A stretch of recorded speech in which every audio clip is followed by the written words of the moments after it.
गुरुर्ब्रह्मा गुरुर्विष्णु गुरुर्देवो महेश्वरा गुरु साक्षात् परब्रह्म तस्मै श्री गुरुवे नमः। तस्मै श्री गुरुवे नमः। तस्मै श्री गुरुवे नमः। बोलो समर्थ सदगुरुदेव संत श्री रामलाल जी सियाग की जय। जय बोलो शिव अवतारी महायोगी बाबा श्री गंगाई नाथ की जय। जय बोलो दशम अवतार कल की अवतार की जय। जय बोलो सनातन धर्म की जय। जय बोलो पलाना धाम की जय। जय बोलो जामसर धाम की जय। जय बोलो काजलवास धाम की जय। जय जय श्री गुरुदेव, जय श्री दादा गुरुदेव, जय माँ आदिशक्ति। जय श्री गुरुदेव, जय श्री दादा गुरुदेव, जय माँ आदिशक्ति।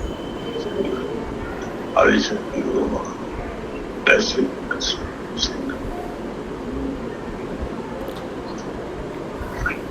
चलिए, अब शाम का समय है। गुरुदेव की सिद्ध योग की थोड़ी बात कर लेते हैं हम लोग।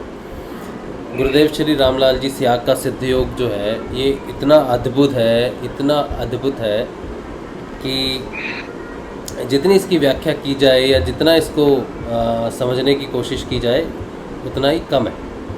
कम इसलिए है क्योंकि ये अनंत है, अनंत विस्तार है इसका।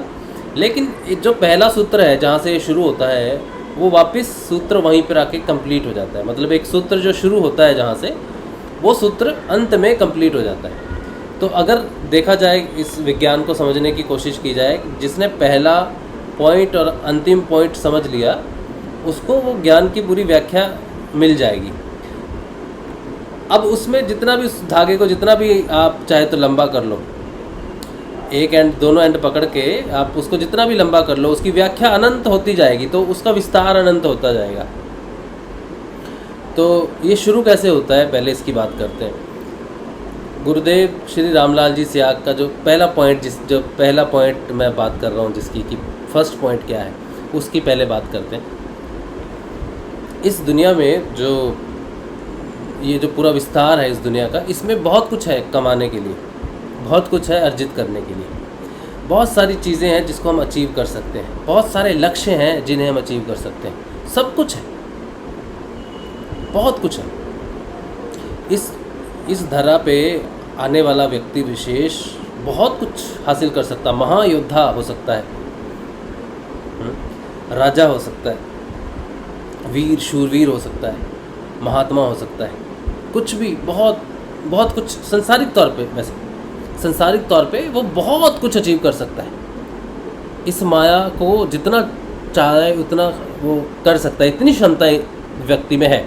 उसकी बुद्धिमत्ता में इतना गुण है, अगर उसको बुद्धि का पूरा बल मिले, पूरा तो बहुत बड़ी बात होगी, उसको अगर थोड़ा सा भी मिल जाए, 50% से भी कम, 30% भी अगर उसे अपनी बुद्धिमत्ता मिल जाए, तो वो इस संसार को विजयी हो सकता है।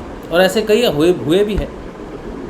महान वैज्ञानिकों के नाम उसमें आते हैं, योद्धाओं के नाम उसमें आते हैं, बहुत कुछ आते हैं। लेकिन सब देखा जाए तो एक ही प्रश्न उठता है बाद में कि मैं जीवन में सब कुछ हासिल कर लिया, या मैं बहुत शक्तिमान, बुद्धिमान, या मैं बहुत कुछ हासिल करके बैठा हूँ, लेकिन मैंने जो हासिल किया है क्या ये स्थायी रह सकता है, मेरे साथ हमेशा रह सकता है? जो आज मैं हूँ क्या मेरे साथ हमेशा रह सकता है? ताकि ये शरीर कहते हैं छूटता है, उसके बाद व्यक्ति कहाँ गया, कहाँ नहीं गया। अगर क्या ये सारी संपदा जो मैंने कमाई है, क्या मुझे इतनी शक्ति दे सकती है कि जब मैं इस शरीर को छोड़ूं और मैं कहाँ जाऊं और यहाँ वापस आ सकूं, अपने आप को रिकॉग्नाइज कर सकूं? ऐसी कोई शक्ति संसारिक माया नहीं देती, तो वहाँ वो इनकम्प्लीट हो जाता है। न्यूटन ने बिल्कुल अपने आप को वहीं पर इनकम्प्लीट माना कि मैं जिस दिन मरूंगा उस दिन वो सारा संपदा, सारा कुछ जो मैंने कमाया है वो मिट्टी में मिल जाएगा। उसके बाद मैं कहाँ, मेरा शरीर कहाँ, मैं सब कुछ भूल जाऊँगा, कुछ भी याद। यही आइंस्टाइन के साथ हुआ, यही सिकंदर के साथ हुआ, और यही उन महान लोगों के साथ हुआ जिन्होंने बहुत कुछ अचीव किया, है ना, बहुत कुछ उन्होंने अचीव किया। तो लेकिन बात होती है कि एक लिमिट तक ही अचीव कर सकते हैं उसको। वो शरीर गया तो वो सब गया। और अध्यात्म विज्ञान वहाँ से ही शुरू होता है जहाँ पर भौतिक संपदा खत्म होती है, वहाँ से आध्यात्मिक विज्ञान शुरू होता है। आध्यात्मिक विज्ञान के पड़ाव पे जिसने एक कदम भी रख दिया वो इस भौतिक संपदा में सबसे अमीर आदमी से भी आगे है। इस आध्यात्मिक जगत में उठा हुआ एक कदम इस भौतिक संपदा के अंतिम चरण के तक भी प्राप्ति तक से ज़्यादा है, कई गुना ज़्यादा है। अब वो व्यक्ति भौतिकता में क्या कमाता है क्या नहीं कमाता उससे फ़र्क नहीं पड़ता, लेकिन आध्यात्मिकता में अगर उसने एक कदम भी उठा लिया, एक कदम भी उस जगत में रख दिया, तो वो उसने ले लिया जो भौतिक संपदा सारी मिलके भी नहीं दे सकती। इंसान अपनी मृत्यु को कभी भी नहीं जीत सकता, डिले कर सकता है। संत ऋषि डिले करते हैं लेकिन जीत नहीं पाते मृत्यु को।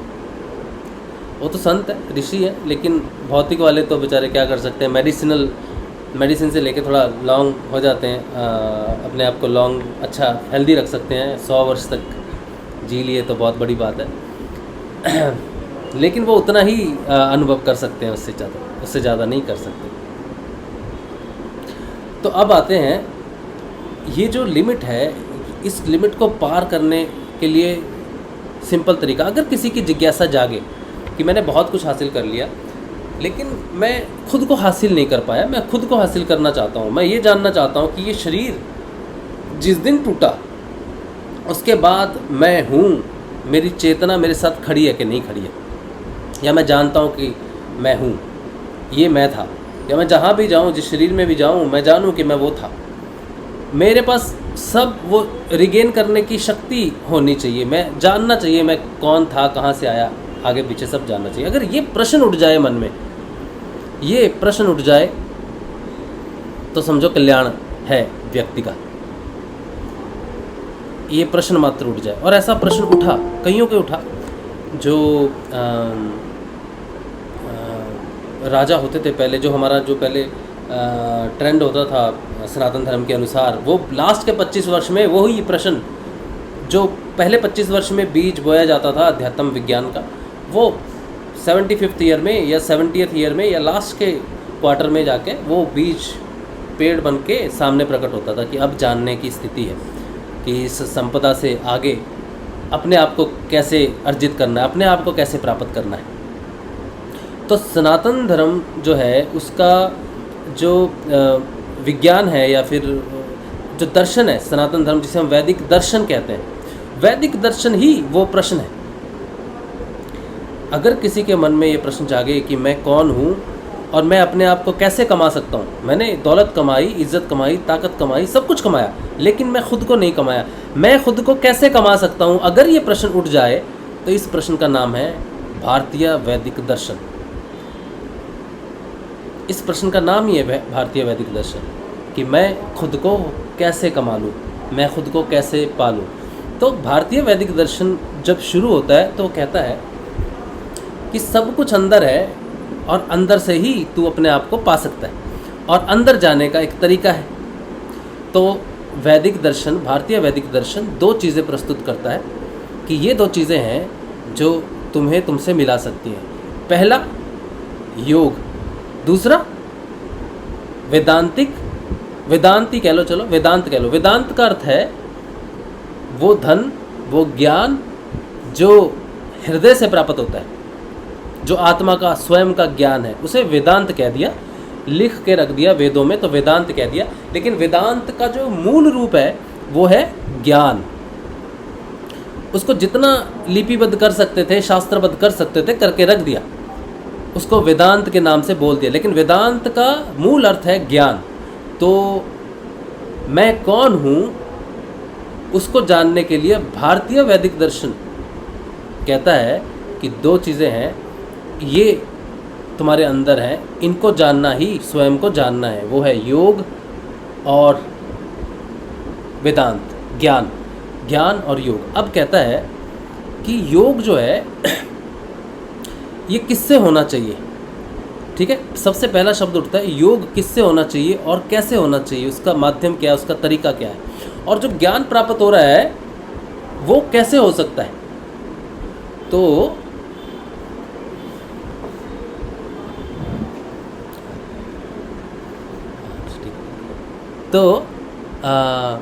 योग आया।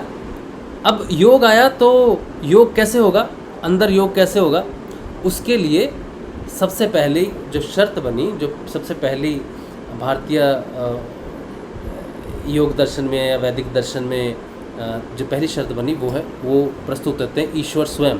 कहते हैं पहला प्रश्न जो तेरे मन में खड़ा हुआ वो कि तू कौन है, वो मेरी कृपा से हुआ, क्योंकि मेरी कृपा से तुझे मनुष्य जीवन प्रस्तुत हुआ। ये पहली घटना घटी तेरे जीवन में। दूसरी घटना घटी कि तुझे तेरी तलाश की प्रश्न जागा कि तू कौन है, और तीसरी घटना इसी प्रश्न से जुड़ी कि मुझे मेरी तलाश कौन करा सकता है। ये 3 महत्वपूर्ण चीज़ें तेरे जीवन में घटी, तो ये जीवन तेरा उच्चतम जीवन है।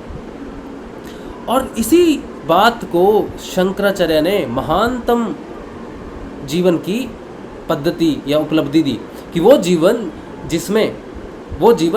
महान है, जिसमें मनुष्य की गति मिली, मनुष्य का जीवन मिला, मुक्ति की भावना जागी और गुरु की प्राप्ति हो गई। तो वही जीवन है सबसे महत्वपूर्ण, और यही बात हम अभी घुमा के लाए हैं। जो पहला सूत्र है, जो स्टार्टिंग पॉइंट है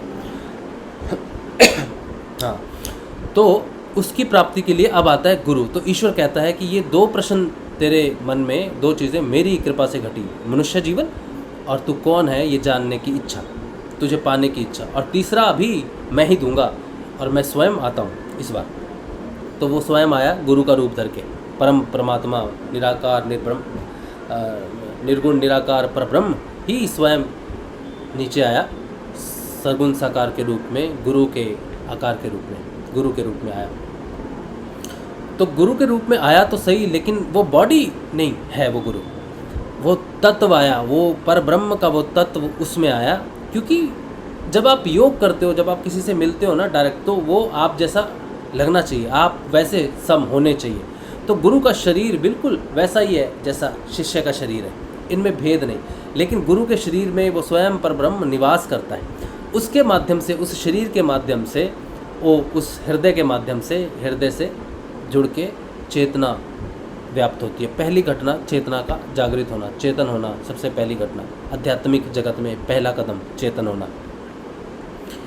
चेतन होने के बाद जब शुरू होता है काम, योग का काम शुरू होता है, गुरुदेव रामलाल जी स्याग के योग की बात कर रहा हूँ मैं। जब काम शुरू होता है तो पहले 3 गेट बहुत मुश्किल हैं, सीधा ध्यान नहीं लगता कभी।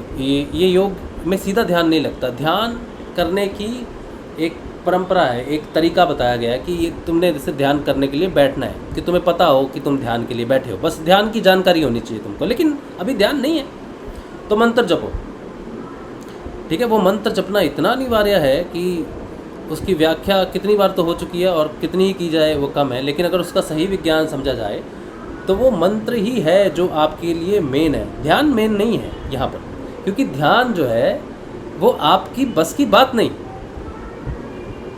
ध्यान जो है वो आपके बस की बात ही नहीं, तो आप ध्यान कर नहीं सकते। सिर्फ आपको दिया जाता है ध्यान बैठने के लिए, गुरु कहता है बैठ जा, मैं करवाता हूँ तुझसे ध्यान। आप ध्यान नहीं कर सकते। इस दुनिया में ऐसा कोई व्यक्ति पैदा नहीं हुआ जिसने कभी ध्यान लगाया हो अपनी तरफ से, कभी लगता नहीं ध्यान। ध्यान कभी नीचे से, जल जो है वो नियमित रूप से ऊपर से नीचे बहता है, नीचे से ऊपर उठना उसका स्वभाव नहीं है। अग्नि का स्वभाव ऊपर उठना है, नीचे नहीं जाती अग्नि, उसका स्वभाव नहीं है। ज़बरदस्ती कुछ किया जाए, फूंक मारी जाए वायु से तो किया जा सकता है, वो ज़बरदस्ती है, स्वाभाविक नहीं है, स्वाभाविक नहीं है। तो ध्यान नहीं लगता शुरू में। ध्यान में बैठते हैं, वो अनुभव होते हैं, वो सारी चीज़ें, वो ध्यान नहीं है, वो अनुभूतियाँ हैं, वो एक तरह का एक अनुभव है, समझ लो अनुभूतियाँ, लेकिन उसे ध्यान नहीं कहते। ध्यान का अर्थ क्या है असली, वो मैं आपको बताऊंगा। तो ध्यान, नाम जपने में शुरू किया, नाम जपना जब शुरू किया, वो वाइब्रेशंस, वो जो मन है ना, जिसकी गति आपने ऊपर करनी है, जिसको अपने ऊर्ध्वमुख करना है, तो सबसे महत्वपूर्ण है नाम जाप। कई वर्षों तक वो नाम जाप ही विशेष रहता है। जब तक ध्यान घटित नहीं होता तब तक उस नाम जाप की विशेषता बहुत ज़्यादा है। जिस दिन ध्यान घटित हो गया उस दिन तो बात ही कुछ और है। उस दिन तो समझ लो वो एक तरह का नाम जाप, एक तरह का पंप है, एक प्रेशर है जो आपको ऊपर उठा के लेके जाता है। तो नाम जाप जिसने नहीं किया वो ध्यान में बैठा, उसको सूरज दिखे, चांद दिखे, ब्रह्म दिखे, ये दिखे, वो दिखे, सब बेकार है, एब्सोल्युटली बेकार है, वो मीनिंगलेस है सब कुछ। जिसने नाम जाप नहीं किया, जो नाम जाप से वहाँ तक डेवलप नहीं हुआ जहाँ से ध्यान घटित होता है, ध्यान हमेशा घटित होगा, हमेशा घटित होगा। और ध्यान घटित होने का सूत्र क्या है, पहचान क्या है, वो भी पता चलेगी आपको। तो नाम जपने से पहले 3 भौतिक जगत हैं, पहले 3 कह लो शरीर ही हैं, समझ लो, पहले 3 मुख्य शरीर हैं जो भौतिक हैं। स्थूल शरीर, सूक्ष्म शरीर, कारण शरीर। अब इनको विभाजित कर दिया, स्थूल शरीर, सूक्ष्म शरीर, भाव शरीर। स्थूल से भाव शरीर, सूक्ष्म शरीर, कारण शरीर, महाकारण शरीर, हंस शरीर, परमहंस शरीर, कैवल्य शरीर, कैवल्य, ऐसे इसको विभाजित किया हुआ है। लेकिन मूलतः इसको समझना चाहिए कि स्थूल शरीर, सूक्ष्म शरीर और कारण शरीर, ये 3 जो आपके अन्नमय कोश, प्राणमय कोश और मनोमय कोश, ये भौतिक चीज़ों से जुड़े हुए हैं। शुरुआत योग की शुरुआत होती है विज्ञान से, विज्ञान में कोश से योग की शुरुआत होती है। ध्यान की शुरुआत, ध्यान जिस दिन लगा, जिस दिन ध्यान घटित हुआ, वो सिर्फ विज्ञान में कोश है। ना तो मनोमय कोश में ध्यान लग सकता है, ना प्राणमय कोश में लग सकता है, ना ही अन्नमय कोश में ध्यान लग सकता है। ये सारी पर्याप्त वस्तुएं हैं, चीज़ें हैं जिसके लिए वहाँ तक पहुँचना है। सीढ़ी के 3 पड़ाव हैं जिसके ऊपर पैर रख के ही पहुँचा जा सकता है। अनिवार्य है लेकिन उसके घोतक नहीं है, ध्यान के घोतक नहीं है, लेकिन ध्यान के लिए अनिवार्य है। तो गुरु की प्राप्ति से जब चेतना जागृत होती है, जब असेंशन होती है चेतना की, चेतना असेंड करती है शरीर से, प्राण से मन और फिर विज्ञान में। जिस दिन विज्ञान में प्रवेश करती है, जिस व्यक्ति को आध्यात्मिक ज्ञान की प्राप्ति हो रही है, वो कहाँ से हो रही है? उसकी चेतना में वो चीज़ आई तो कहाँ से आई? यानी कि वो कहीं ना कहीं ऐसी जगह मिल के आई है किसी से, किसी ऐसे तत्व से मिल के आई है जहाँ पर ज्ञान है। और मैं गया एक व्यक्ति से मिलने, सोचो, और मैंने कहा नमस्कार, बहुत अच्छा लगा आपसे मिलके, कुछ समय साथ बिताते हैं। वो कहते हैं कि हाँ। तो मैंने पूछा आप कहाँ से हो? बोला मैं फ्रांस से हूँ। तो मैंने कहा थोड़ी फ्रेंच सिखा दीजिए, 6 महीने साथ रहते हैं, थोड़ी देर साथ रहेंगे, 15 मिनट ही ले लेते हैं, 6 महीने को 15 मिनट, आप मुझे कुछ शब्द सिखा दीजिए ना फ्रेंच के। तो बोलते चलो ठीक है, फ्रेंच के मैं आपको हेलो हाय ये सब सिखा देता हूँ, चलो हेलो हाय जान लो आज। मैंने कहा ठीक है। और मैं वापस आता हूँ घर, और मैं फ्रेंच के 2-3 शब्द बोलता हूँ। तो कहते कहाँ से सीखे? मैं बस आज एक व्यक्ति मिला, उससे सीखा मैंने। तो योग का अर्थ है कि उस परमात्मा से जब आपका योग होगा सच्ची में, जब ध्यान, और ध्यान में ही योग हो सकता है, सिर्फ ध्यान में ही योग हो सकता है, ध्यान ही योग है। ध्यान, अगर ध्यान नहीं लगा तो योग नहीं है कुछ भी। तो जिस दिन वो अध्यात्म घटित होना शुरू हो जाता है, शरीर में बदलाव करने शुरू कर देता है, और वो वहीं पर ही होते हैं बदलाव, वहीं से ही होते हैं बदलाव, क्योंकि वो ज्ञान देता है, अंदर बदलाव वहीं से करता है वो। और वो शुरू होता है हृदय से ऊपर, हृदय से नीचे आपको कुछ ज्ञान नहीं मिलेगा। ये सारा भौतिकवाद है, सारा ये है। लेकिन हृदय से लेके आज्ञा चक्र तक भी आपको मिक्स्ड ज्ञान मिलता है, मिक्स चीज़ें मिलती हैं, जिसमें भौतिकता शामिल रहती है, भौतिकता का खिंचाव रहता है। तो आप जब ध्यान में योग, जब आप ध्यान करते हो, नाम जपते आप अपनी चेतना को असेंड कराते कराते मन से ऊपर लेके जाते हो। मन तो इतना, प्राण और मन तो इतने गहरे कोश हैं कि उनमें से निकलना ही बहुत मुश्किल है। और कंटिन्यूसली पुश नाम जाप का नहीं होगा तो वो ऊपर जाएगा नहीं। तो इसलिए नाम जाप की बहुत व्याख्या है। गुरुदेव जप जाप भी देते हैं कि 24 घंटे पुश हो तुम्हारी चेतना, 24 घंटे तुम्हारी चेतना पुश हो उस गहरे मन के कोश से, प्राण के और शरीर के कोश से। क्योंकि हम जब ध्यान में बैठते हैं ना, ये तीनों चीज़ें हमें खींचती है। प्राण खींचता है, बंधन, बीमारियाँ, परेशानियाँ, जुड़ाव, ये सारे उसकी रस्सियाँ हैं। मन खींचता है बेकार की हवाई बातों से। शरीर खींचता है कि यार इस शरीर में तो नहीं होगा, इतना समय होगा, यार ये तो नहीं होगा, ये नहीं लगता, वो नहीं लगता। तो ये तीनों खींचती हैं। लेकिन नाम जाप उसको खींच ऊपर लेके जाता है। और ध्यान फिर है जो घटित होता है। तो योग होता है जब आप में ट्रांसफॉर्मेशन शुरू होता है, जब आप ट्रांसफॉर्मेशन उसी का होगा जिससे आप योग करके आए, जिससे आप मिल के आए हो, वही ट्रांसफॉर्मेशन आप में घटित होगा। तो वो ज्ञान शुरू होता है प्रकट होना, जिससे अंदर बदलाव होने शुरू हो जाते हैं, जिससे चीज़ों की समझ आनी शुरू हो जाती है। ठीक है। अब क्या है कि कहते हैं कि भारतीय योग दर्शन, भारतीय भारतीय वेदांत दर्शन जो है, गुरुदेव कहते हैं इसकी जो मूल परिभाषा है वो है योग प्लस वेद। वेद का अर्थ है नॉलेज। तो योग के साथ अगर नॉलेज प्रकट होती है तभी वो भारतीय योग दर्शन है, तभी वो सिद्धांत, मूल सिद्धांत सिद्ध हो रहा है। सिर्फ योग करने बैठे हो, बीमारियां ठीक हो रही हैं, वो भारतीय मूल दर्शन का मूल सिद्धांत, वो योग दर्शन नहीं है, वो भारतीय योग दर्शन नहीं हुआ। फिर आप भारतीय योग दर्शन में तब एंटर करते हो जब आपको अपनी स्थिति का ज्ञान होता है, आत्म का ज्ञान शुरू होता है। आपके अंदर वो ज्ञान प्रकट नहीं हो रहा तो ये खाली योग ही रह गया ना। फिर तो वेद तो प्रकट ही नहीं हो रहे, नॉलेज तो प्रकट ही नहीं हो रही। नहीं जी, नाम जप करो, ध्यान करो, और कुछ नहीं बोला गुरुदेव ने करने के लिए। हाँ, लेकिन उससे घटना घटेगी, उससे वेदांत प्रकट होगा, ज्ञान प्रकट होगा, और वो प्रकट ही नहीं हुआ तो आपका योग पंगु है। बिना वेदांत के, बिना ज्ञान के ये योग फिर पंगु रह जाएगा। और ज्ञान प्रकट होने की पहली शर्त है समर्पण, क्योंकि जिससे आप योग करने जा रहे हो उसके प्रति सच्चे होना, उसके प्रति आप गुरुदेव के प्रति सच्चे हैं, लेकिन ये विश्व में, चराचर में, जगत में, चींटी में, पक्षी में, सब जगह वो वास करता है। आपकी सच्चाई इस पूरी पृथ्वी, पूरे ब्रह्मांड के लिए होनी चाहिए। सिर्फ दिखने वाले गुरु के लिए, उसके कार्य के लिए नहीं, बल्कि पूरे ब्रह्मांड के लिए सच्चाई प्रस्तुत होनी चाहिए। तब आप उस काबिल हो उस ज्ञान को, क्योंकि ज्ञान तो आपको चींटी भी लेके चली जाएगी। वो वेदांत, वो ज्ञान, वो दर्शन तो इस पत्ते पत्ते कण कण में है, बस आपको रिसीव करने नहीं आता और आप कर भी नहीं सकते। और वो रिसीव तभी होगा जब इस प्रकृति से आपका योग होगा, और प्रकृति से योग तभी होगा जब आप प्रकृति जैसे हो, नियमित हो, भेद रहित हो, समर्पित हो इस ईश्वर को।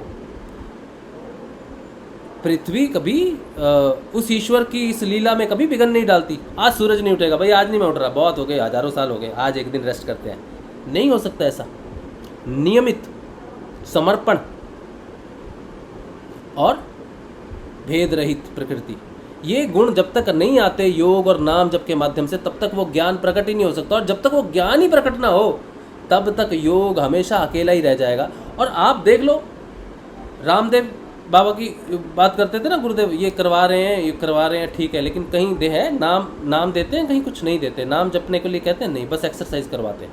विदेशों में बिक रहा है योग, और ये सच है, योग बिक रहा है, योग बिक रहा है,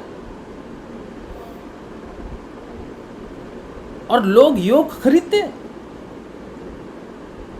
अब जो पहला पॉइंट है, जो भारतीय वेदांतिक दर्शन का जो मूल है, उद्देश्य है, वो 3 पिलर पे खड़ा है। पहला मनुष्य जीवन, दूसरा मुक्ति की कामना, तीसरा गुरु। तो इसमें पैसा कहाँ से आ गया? मतलब पैसे से आप उसे कैसे खरीद सकते हो? आप गुरु को पैसा देके कैसे ले सकते हो? या आप किसी टीचर को पैसा देके योग कैसे ग्रहण कर सकते हो? योग का असली मूल अर्थ रस, ज्ञान है, वेदांत है। जिस योग से वो ज्ञान ही प्रकट ना हो, वो योग ही नहीं है, वो तो फिजिकल एक्सरसाइज होगी। तो योग ज्ञान को प्रकट करता है, ना कि वो आपके फिजिकल बॉडी को क्योर करता है।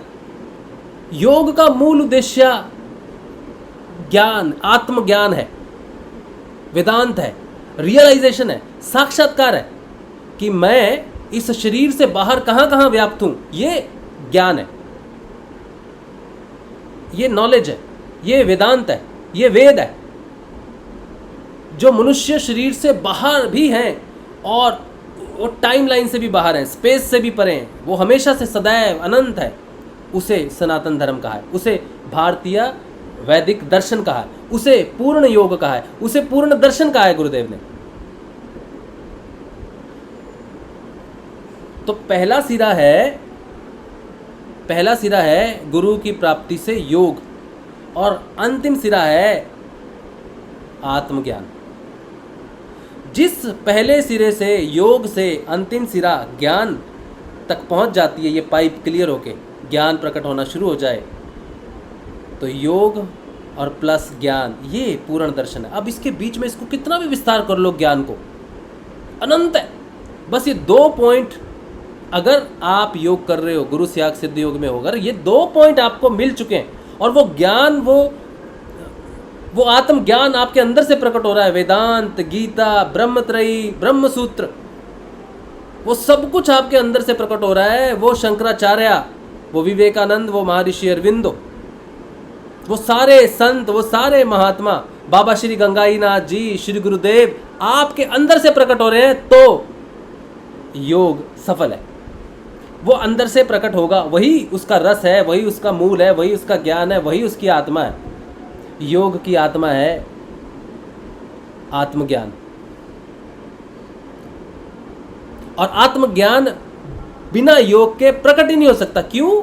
क्योंकि जो व्यक्ति जो योग कर रहा है, उस योग का अर्थ ही है प्लस मिलन,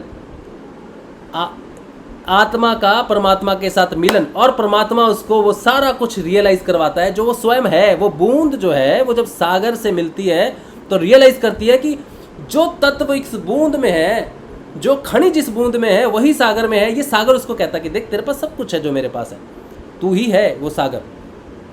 तो वो बूंद की रियलाइजेशन उस महासागर से मिलने के बाद ही रियलाइज हो सकती है उसको, कि हाँ मैं ही हूँ तेरा हिस्सा। तो योग का अर्थ है उस परम परमात्मा से मिलना, और उसी का ज्ञान है जो उसको फिर प्रकट होना शुरू होता है। उसी की नॉलेज है कि हाँ इसमें तो सोडियम है, इसमें तो पोटाशियम है, इसमें तो आयरन है, इसमें तो ये है, वो है, कैल्शियम है, मैग्नीशियम है, सब कुछ अंदर से प्रकट होना शुरू होता है। और जिस दिन वो पूर्ण रूप से प्रकट हो जाता है, वो फिर अपने आप को बूंद से भिन्न करके उस सागर में समा जाता है, उस सागर में फाइनल मिलन के लिए रेडी हो जाता है। लेकिन जब तक 100% रियलाइजेशन नहीं होती कि मैं ही वो आत्म ब्रह्म हूँ, जब वो बूंद जब तक रियलाइज नहीं करती, वो योग से जब तक पूर्ण आत्मज्ञान प्राप्त नहीं होता कि मेरे में वो सारे खनिज पदार्थ हैं जो तुझ में है, इसलिए मैं तेरा हिस्सा हूँ और मैं तुझ में समाना चाहता हूँ, उससे पहले योग हो नहीं सकता। अगर बूंद को पता ही नहीं है कि उसको योग करना किसके साथ है, वो है खुद कौन है, स्वयं कौन है, तो उसके योग का लाभ क्या? तो योग का मूल उद्देश्य है स्वयं की खोज। योग प्लस ज्ञान, योग प्लस वेदांत ही पूर्ण दर्शन है। जिन लोगों को सिद्ध योग में ज्ञान प्राप्त होगा, वही इस पथ पे आगे बढ़ सकते हैं, वही अपनी यात्रा की मंगल कामना कर सकते हैं कि मैं यात्रा पे हूं। लेकिन जो व्यक्ति सिर्फ शरीर से जुड़ गए और जिन्होंने योग को सिर्फ शरीर से जोड़ दिया, वो इस बात की कल्पना भी नहीं कर सकते कि उनको कभी वो रस प्राप्त होगा, क्योंकि ये सिद्धांत ही नहीं है, ये वैदिक दर्शन ही नहीं है, ये भारतीय वैदिक दर्शन ही नहीं है। योग कभी भी शरीर के साथ नहीं जोड़ा जा सकता, भारतीय मूल दर्शन। और जुड़ गया तो फिर वो योग नहीं रहा, योग नहीं रहा, क्योंकि आपने योग को सिर्फ अपने शरीर के साथ रियलाइजेशन में जोड़ते हो। शरीर कुछ भी नहीं है, शरीर कुछ भी नहीं है। पता नहीं कितनी शरीर धारण कर चुके, कितनी प्रॉब्लम्स कर चुके, कितनी बार मर चुके, कितनी बार जीवन ग्रहण कर लिए, लेकिन वो टाइम लाइन से बाहर ही नहीं निकल पाए। हमेशा हर जीवन में उस टाइम लाइन की ही बात करते रहे, उस टाइम लाइन में उस शरीर की ही मुरम्मत करते रहे, उस टाइम लाइन में उस प्रॉब्लम्स को ही सॉल्व करते रहे, उस टाइम लाइन से बाहर ही नहीं निकले। और अब जब योग मिला है, वो गुरु मिला है, वो सिद्ध गुरु मिला है, वो परमात्मा परमात्मा स्वयं आ गया है, उसने जो योग दिया उसको भी शरीर में लिमिट कर दिया। ये बहुत बड़ी गलती हो गई। योग को कभी भी, जिस योग की प्राप्ति आपको हुई है उसको कभी भी अपनी भौतिक समस्याओं से संबंधित नहीं करना। जब भी ध्यान में बैठना, ये बैठना कि मैं कौन हूँ, मुझे इसकी खोज करनी है, मेरी बीमारी ठीक हो जाए या ठीक हो जाए। ये प्रार्थना आप गुरुदेव से कर सकते हो, शुरुआती तौर पे कर सकते हो, लेकिन जो व्यक्ति ये जान जाए कि गुरु बीमारियाँ, गुरुदेव आशीर्वाद देते हैं आपको, बीमारियाँ ठीक होती हैं आपकी, आप प्रार्थना करो, क्योंकि गुरुदेव जानते हैं कि सब कमज़ोर हैं। लेकिन अगर आप में सच्ची में गुरुदेव की वाणी सुनी है और आप उनको सच में प्राप्ति करना चाहते हो तो वो रस है। आप गुरुदेव को प्राप्त कर लो, आप उस रस को प्राप्त कर लो, उससे कुछ प्राप्त मत करो, उसी को प्राप्त कर लो। तो जो व्यक्ति, जो साधक ज्ञान सेशंस तक पहुंच रहे हैं, जिनके पास ये ज्ञान सेशंस आ रहे हैं, मैं आपको सच कहता हूँ कि मैं चाहे कितना भी कटु व्यक्ति हूँ, बिटर बोलता हूँ, खट्टा बोलता हूँ, बकवास करता हूँ, कुछ भी बोलता हूँ, लेकिन मैं जो बोलता हूँ उसमें जो रहस्य है, जो ज्ञान है, अगर वो सारी बाधाएं तोड़ के भी आप तक पहुँचता है, अगर आप मेरे अहंकार को क्षमा कर देते हो, ठीक है, आप मेरे ईर्ष्या को क्षमा कर देते हो, आप मेरी लालसा को क्षमा कर देते हो, आप मेरे सारे अवगुणों को क्षमा कर देते हो और वो देख लेते हो जो मैं बोल रहा हूँ, क्योंकि मेरे अवगुण तो आएंगे रास्ते में, उसका कुछ नहीं किया जा सकता। ठीक है, मैं एक साधारण व्यक्ति हूँ तो मेरे अवगुण हमेशा रहेंगे। मैं जो ज्ञान की बात कर रहा हूँ वो मेरे अवगुणों में लिपटी हुई है। अगर आप में वो क्षमा है जो मेरे अवगुणों को क्षमा करके इसके अंदर के ज्ञान को धारण कर सके या समझ सके, तो आप ये समझ लो कि हमारे योग का अर्थ कोई भी मनोकामना पूर्ति नहीं है। सिर्फ एक प्रश्न है, सिर्फ एक प्रश्न है, मैं कौन हूँ और मृत्यु से पहले और मृत्यु के बाद मेरी सच्चाई क्या है। बस यही एक प्रश्न है। स्वयं को जानना ही अनिवार्य है। ठीक है, और मैं ये बड़ी गारंटी से कहता हूँ कि भगवान इस ज्ञान को बड़ा सुरक्षित रखता है, बहुत सुरक्षित रखता है। वो मेरे जैसे अवगुणी को चुन लेता है। मैंने एक बार गुरुदेव से कहा, मैंने कहा गुरुदेव मैं लायक नहीं, ये मैं जानता हूँ, मैं अवगुणी हूँ, दरिद्र हूँ, ठीक है, मेरी लालसाएं हैं, इच्छाएं हैं, बीमारियां हैं, बहुत कुछ है। और लेकिन मैं ये बात की सच्चाई भी जानता हूँ कि जो मैं जान रहा हूँ, जो मैं समझ रहा हूँ, वो अमूल्य है, वो बहुत बड़ी चीज़ है। मैं क्यों, मुझे क्यों मिल रहा है। लेकिन आज मुझे समझ में आ रहा है कि ये हिफाजत करने के लिए इस पे मेरे अवगुणों का आवरण है और लोग मुझसे नफरत करेंगे या करते हैं, या मेरी बात से नफरत करेंगे, या मेरे विचारों से नफरत करेंगे, वो मेरे से नफरत करेंगे लेकिन ज्ञान तक पहुंच ही नहीं पाएंगे। वो किसी न किसी बात से द्वेष, ईर्ष्या, राग या कुछ भी कर लेंगे, लेकिन वो मूल चीज़ नहीं प्राप्त कर सकेंगे। कुछ को तो मैं खुद ही दूर कर देता हूँ डांट के। ठीक है, क्योंकि जिस तरह के मेरे अवगुण हैं, और सब में होते हैं अवगुण, तो कुछ नहीं होते। आने वाले समय में अगर ये सेशंस रहते हैं, नए व्यक्ति जुड़ेंगे, नए साधक जुड़ेंगे, जिस व्यक्ति में योग से, नाम जप से मेरे अवगुणों को क्षमा जिसके अंदर प्रकट होगी ना, जिसके अंदर क्षमा प्रकट होगी, और जिसने मुझे क्षमा कर दिया सुनते समय कि बकवास कर रहा है, इसकी बकवास अलग कर लो, लेकिन क्या क्या रहा है सुन लो, जिसमें क्षमा का बीज पड़ गया वो इस ज्ञान को समझ सकता है।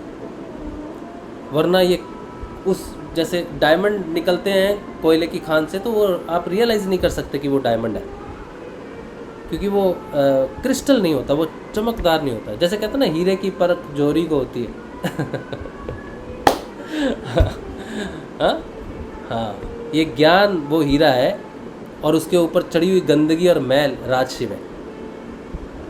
तो जो असली जौहरी होगा ना, वो राज शिव को हटा देगा, मेरा व्यक्तित्व हटा देगा, और इसके अंदर जो मैंने ज्ञान की बात कह रहा हूँ ना, उसको पकड़ लेगा। तो गुरुदेव का जो सिद्ध योग है, ये पहले सूत्र से शुरू होता है योग से, और अंतिम सूत्र पे कंप्लीट होता है जो है आत्मज्ञान, वेदांत। योग प्लस वेदांत ही पूर्ण दर्शन है। और इसी बात को हर महात्मा ने, संत ने अपनी अपनी भाषाओं में कह के चले गए।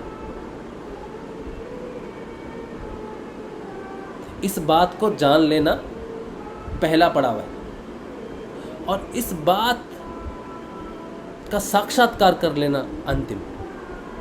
मैं पहले पे हूँ, मैं इस बात को जान गया हूँ कि जिस योग से ज्ञान प्रकट हो वो भारतीय वेदांतिक दर्शन है, भारतीय वेद दर्शन है, वही सनातन धर्म का मूल है। ये मैं जान गया हूँ, लेकिन उसका साक्षात्कार करने के लिए मुझे रेगुलर अपने आप को स्थिर रखना पड़ेगा, लक्षित रखना पड़ेगा, एक ही लक्ष्य की तरफ रखना पड़ेगा। मेरा शरीर, मेरा मन, मेरा प्राण, मेरी भौतिकता, ये माया, ये संसार सब मुझे अलग अलग परेशानियों में डालेंगे, फंसाएंगे, लेकिन मैं अगर लक्षित रहा तो मैं इसका साक्षात्कार भी कर पाऊँगा। क्योंकि ये वो पहला पड़ाव है जिसकी मैंने शुरू में बात की थी कि इस दुनिया में भौतिकता में कितनी भी संपन्नता प्राप्त हो जाए, लेकिन इसका अंतिम पग और अध्यात्म का वो पहला पग जान लेना उससे कहीं आगे। और जो बात मैंने अभी आपको कही है जान लेना, और जो मेरा पग है पहला, जो मैं कहता हूँ आज, जो गुरुदेव ने उस पहले पग की पहचान मुझे कराई है, ये उन संसार में सारे विश्व विजयियों से बड़ा कदम है। और मैं अपने आप को उन सबसे आगे मानता हूँ, लेकिन मैं उनसे आगे होके भी पीछे रह जाऊँगा। लेकिन अगर मैंने ये पहला कदम उठा लिया लेकिन मैंने लास्ट कदम ना उठाया और मैं वापस भटक गया, तो मेरे से बड़ा दरिद्री, दुर्भाग्यवशी इस संसार में पैदा नहीं हुआ होगा, या हुए होंगे तो वो पता नहीं कहाँ भटक रहे होंगे, मैं भी वैसे ही भटक जाऊँगा। तो ये पहला कदम उठ गया, ये विशेषता या महानता नहीं, ये लायबिलिटी है, आध्यात्मिक लायबिलिटी है, बर्डन है, बोझ है कि मैंने अगर पहला कदम उठा लिया, अगर मैंने जान लिया तो मैंने उसके साक्षात्कार कर लिए, प्रयत्न क्यों नहीं किया। अब ये ज़्यादा बड़ी लायबिलिटी हो जाती है ईश्वर के प्रति, गुरु के प्रति, स्वयं के प्रति। पहले तो नादान, गुरु धक्का मार मार के चलना चलना चलना भाई चलना।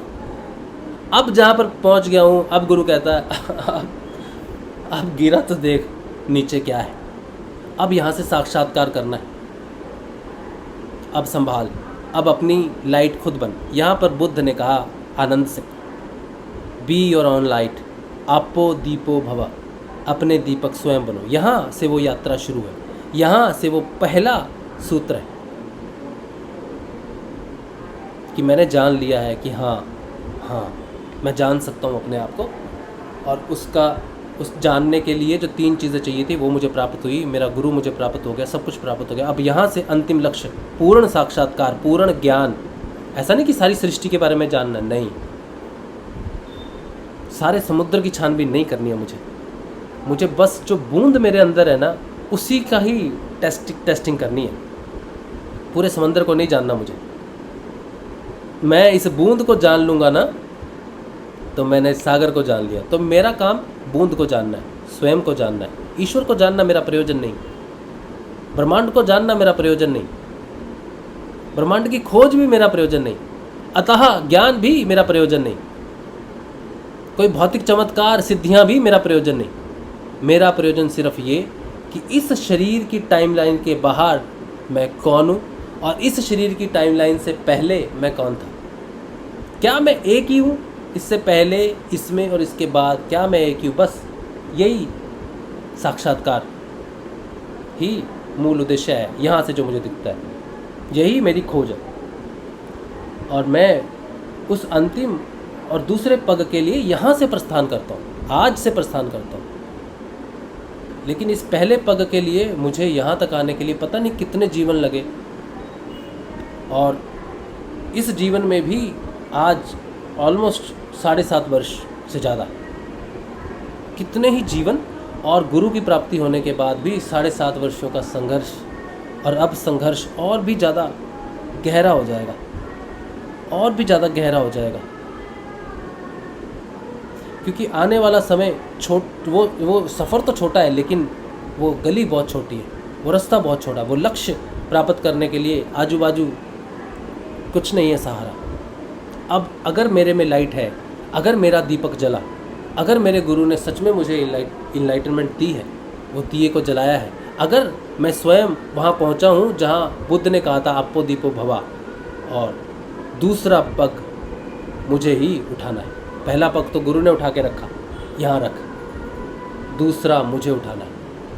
अगर मैं कॉन्फिडेंट हूँ कि आगे खाई नहीं है, तो मैं दूसरा पग वहीं रखूँगा जहाँ पर वो रियलाइजेशन है, वरना मैं खाई में गिरूँगा। और यहाँ से गिरा व्यक्ति फिर उठने में पता नहीं संभव हो भी या नहीं हो।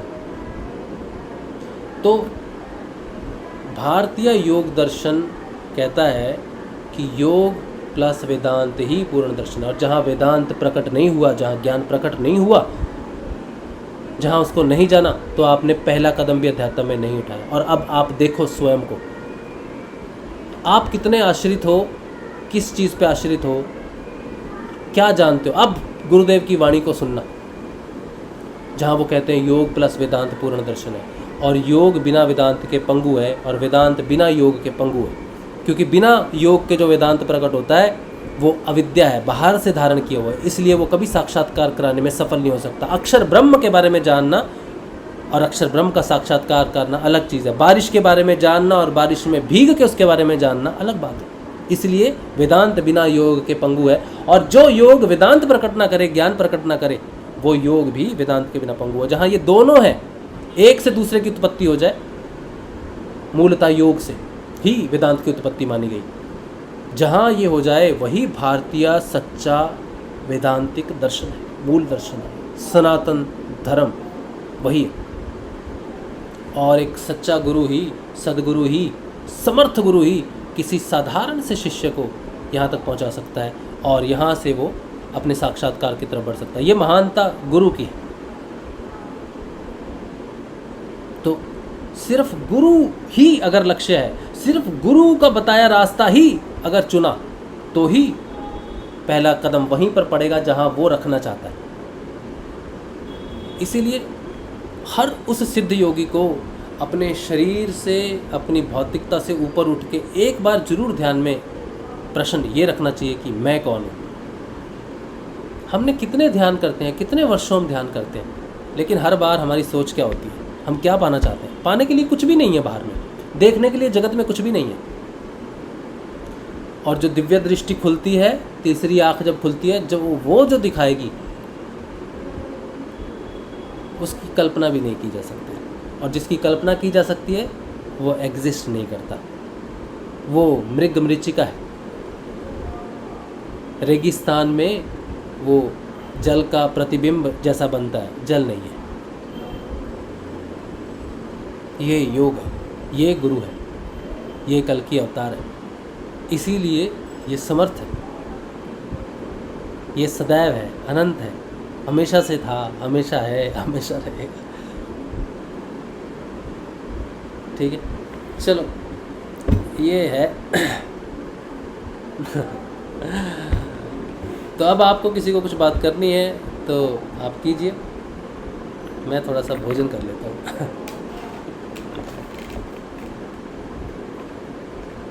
चाय ठंडी हो गई।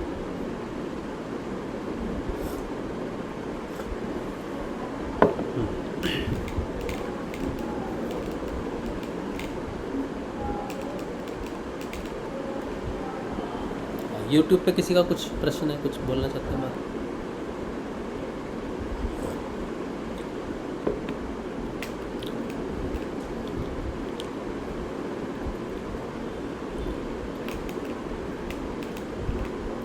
एक बार किसी ने मुझे कहा था, बोला कैसा बेसब्र है, सेशन में ही खाना खा रहा है। ये भी मेरा अवगुण है। ये भी ज्ञान को लपेट के रखता है, सुरक्षित रखता है।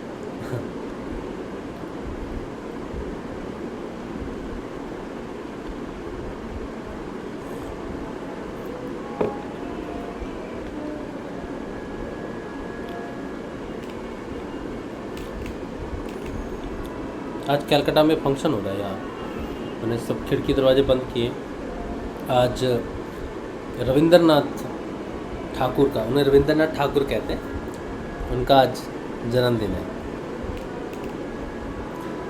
और बहुत विशेष व्यक्ति, महान व्यक्ति, उनके जन्मोत्सव पे बहुत अच्छा दिन, बहुत अच्छा। आज कलकत्ता का वेदर सुपर, बहुत बढ़िया, बारिश हुई, गर्मी से राहत मिली। तो भगवान भी देखो स्पेशल डे पे कैसे ठंडक, क्योंकि पूरा दिन सुबह 6 बजे से प्रोग्राम चलता है, अभी तक चल रहा है। बच्चे गा रहे हैं, बहुत सारी कविताएं हैं, पोएम्स हैं, और उन्होंने जो दिया है अपनी लेखनी से, कविताओं से बहुत लोगों को ज़िंदा रखा है, बहुत लोगों के अंदर चेतना को ज़िंदा रखा है। बड़े महान व्यक्ति रविंद्रनाथ टैगोर, उनका जन्मदिन है आज।